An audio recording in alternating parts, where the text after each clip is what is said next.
का जो topic of discussion होने वाला है वो होने वाला है सेक्सुअल रिप्रोडक्शन इन ह्यूमंस। इससे पहले हम लोग असेक्सुअल रिप्रोडक्शन के बारे में बहुत डिटेल में बात कर चुके हैं। उसके वीडियोस अगर आप लोगों ने अभी तक नहीं देखे तो will get the link in description box. ये बहुत इंपॉर्टेंट टॉपिक है आपके क्लास 10th के लिए। अगर आप आगे जाके 11th 12th में बायोलॉजी परस्यू करते हो तो भी बहुत इंपॉर्टेंट टॉपिक है। ह्यूमन बीइंग्स के अंदर जो रिप्रोडक्शन होता है वो सेक्सुअली होता है। सेक्सुअल रिप्रोडक्शन का मतलब मैं अपने पिछले वीडियोस में बता चुका हूँ। इन शॉर्ट अगर हम लोग देखें तो मेल और फीमेल गैमेट के फ्यूजन से जाइगोट का फॉर्मेशन होना ही क्या कहलाता है, सेक्सुअल रिप्रोडक्शन कहलाता है। ह्यूमन बीइंग्स के अंदर सेक्सुअल रिप्रोडक्शन की अगर हम लोग बात करें तो ह्यूमन बीइंग्स में सेक्सुअल रिप्रोडक्शन एक सर्टेन एज के बाद होना स्टार्ट होता है। जिस एज में इंसान के शरीर के अंदर रिप्रोडक्शन की कैपेसिटी डेवलप हो जाती है उस एज को प्यूबर्टी कहते हैं। क्या कहते हैं? Puberty. Puberty is the age जब इंसान क्या करता है, रिप्रोडक्शन करने की कैपेसिटी उसके अंदर डेवलप होना स्टार्ट होती है। Generally the beginning of adolescent age वही क्या कहलाती है, प्यूबर्टी कहलाती है। नॉर्मल ह्यूमन बीइंग का एडोलेसेंट्स का एज होता है 12 ईयर्स से लेकर 18 ईयर्स। इस एज में बॉयज का बॉडी हो या गर्ल्स का बॉडी हो, दोनों की बॉडी के अंदर बहुत सारे चेंजेस होते हैं। कुछ चेंजेस बॉयज में और गर्ल्स में कॉमन होते हैं और कुछ डिफरेंट होते हैं। इन चेंजेस के बारे में हम थोड़ी देर में भी डिटेल में बात करेंगे।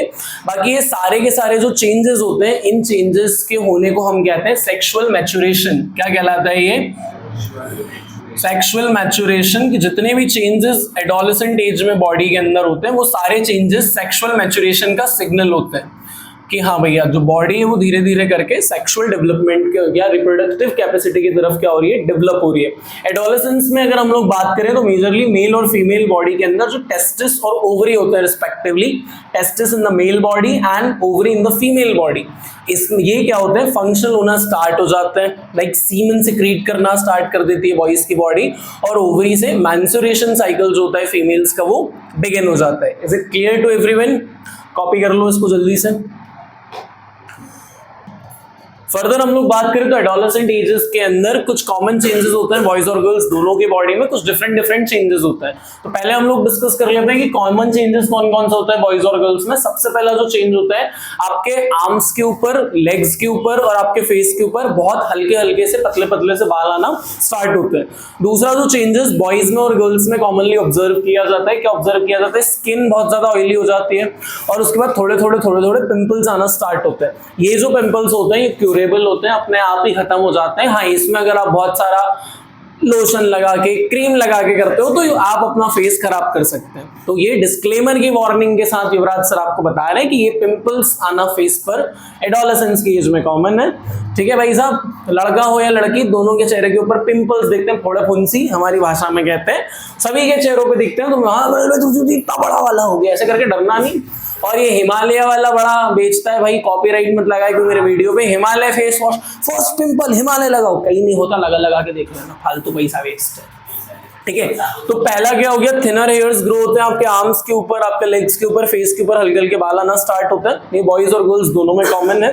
सेकंड चेंज क्या होता है, स्किन बहुत ज्यादा ऑयली हो जाती है, बॉयज की भी गर्ल्स की भी रफ एंड टफ सी स्किन होना स्टार्ट होती है, इसीलिए ब्यूटी प्रोडक्ट्स इतने बिकते हैं। उसके अलावा पिंपल्स अपीयर होना स्टार्ट होते हैं। लास्ट बट नॉट लीस्ट आपके जो अंडर आर्म्स होते हैं वहां पर बहुत थिक हेयर ग्रोथ होता है, whether you are a girl और यू आर अ बॉय। और आपके जो आगे के एरियाज होते हैं, थाइज के यहाँ पर जो जेंटल एरियाज होता है, at that place also you will face a very thick hair growth in this age. Is it clear to everyone?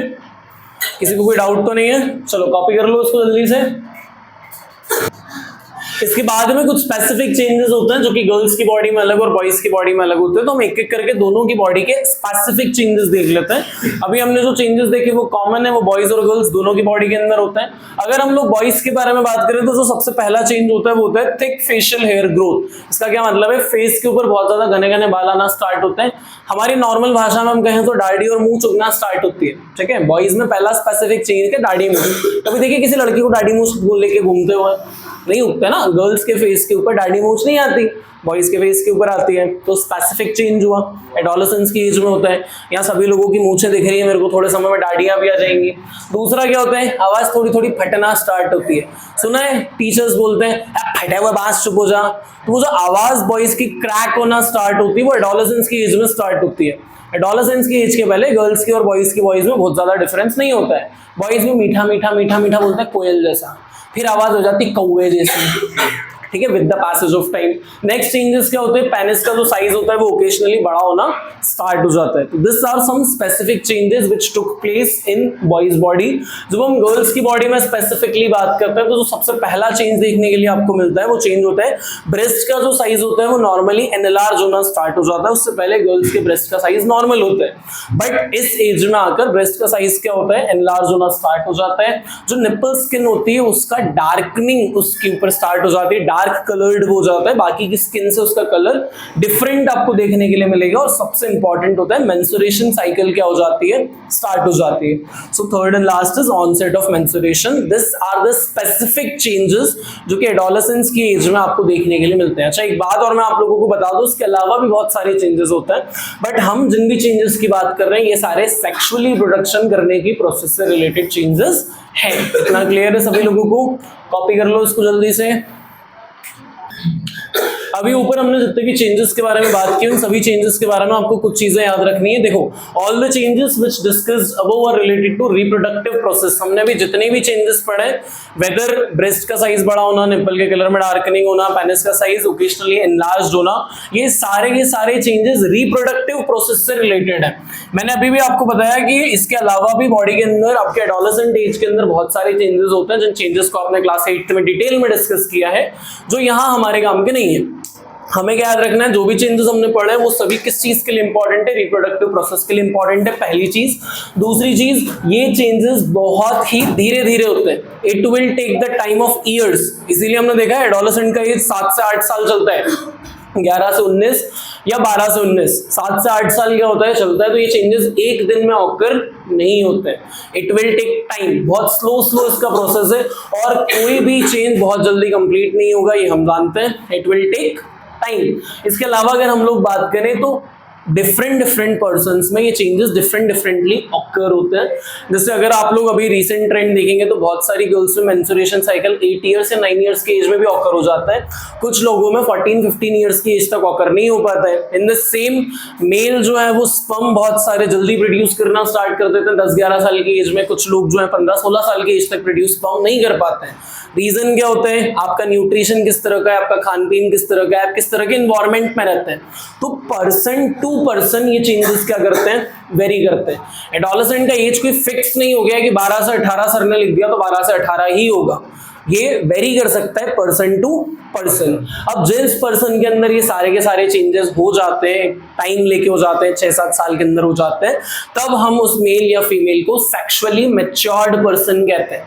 हमारे यहाँ शादी करने का एज मेल का 21 और फीमेल का 18 होने का रीजन यही है कि their body is actually developed at that time to produce the offsprings. ठीक है, इसी वजह से एक मिनिमम एज क्राइटेरिया क्या किया गया है, फिक्स किया गया है। तो जो सेक्सुअली मैच्योर्ड मेल और फीमेल होते हैं वो लोग क्या कर सकते हैं, गैमेट्स प्रोड्यूस कर सकते हैं। क्या प्रोड्यूस कर सकते हैं, गैमेट्स। मेल गैमेट्स प्रोड्यूस करेगा और फीमेल गैमेट्स प्रोड्यूस करेगी। इन्हीं गैमेट्स को जर्म सेल्स भी कहते हैं। What is the another name for this gametes, they are also referred as germ sales.